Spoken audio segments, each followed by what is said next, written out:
What if I told you council tax was the biggest tax dodge of all time? I'm Rachel. I'm a public and social policy consultant, and I believe that understanding public policy is the only way to fight it. And for reasons I won't bore you with, I am a council tax expert. So, what I know is now what you know. Now, the Green Party are targeting landlords and landowners in their policies at the moment. And I think once we understand sort of where property taxation and where council tax comes from, we'll all see exactly the sleight of hand that the wealthy have been playing on us for hundreds of years. Buckle up, this is about property taxation, but I promise you it's not going to be boring.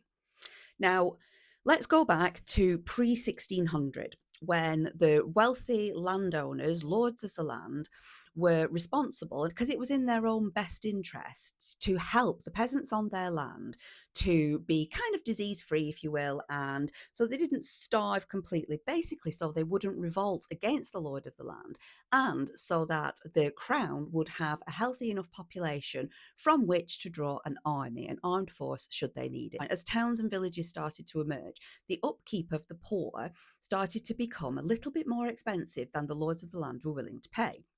And in 1601, the parish councils were created as overseers of the poor, and we had something called the Poor Law and poor taxes, which again was taxes that they created from the wealthy in order to have people not starve and kind of pestilence outbreaks or, plague outbreaks, that kind of stuff.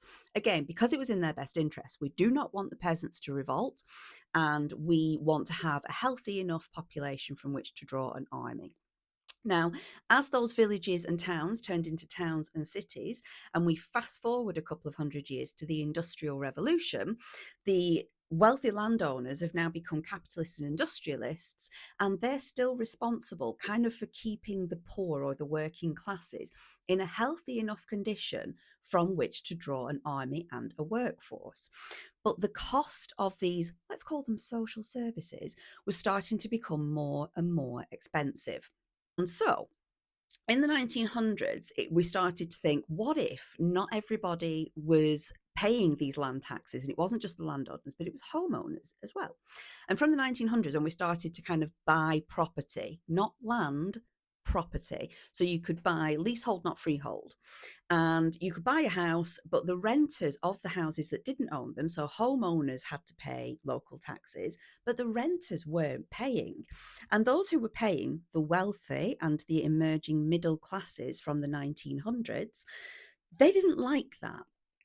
Fast forward a bit further, and Margaret Thatcher thought, well, the middle classes who were her tax base, the people who were voting for Thatcher in the 70s, 80s, they didn't think renters who were not landowners or homeowners should have a say in the way that funds were being spent because they weren't contributing to them through local property taxes.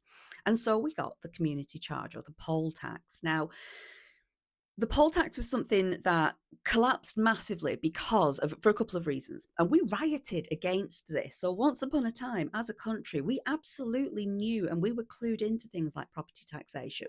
But they introduced the poll tax as a per capita tax, meaning that every adult in a household was responsible for paying. We didn't like this because it was disproportionately unfair. People were asked to pay the same rate, and instinctively we knew this wasn't fair. Now, that was Thatcher's mistake. So once Margaret Thatcher had gone, John Major and his friends came into government and they said, listen, we still want our middle class and our sort of donors and the people who are the wealthy landowners still don't want to pay this, but let's make a version of the poll tax that looks more reasonable. So we'll make it look bureaucratic because we loved a bit of bureaucracy back then. So fine, we'll give you a single person discount and we'll put property into bands and we won't make absolutely everybody pay.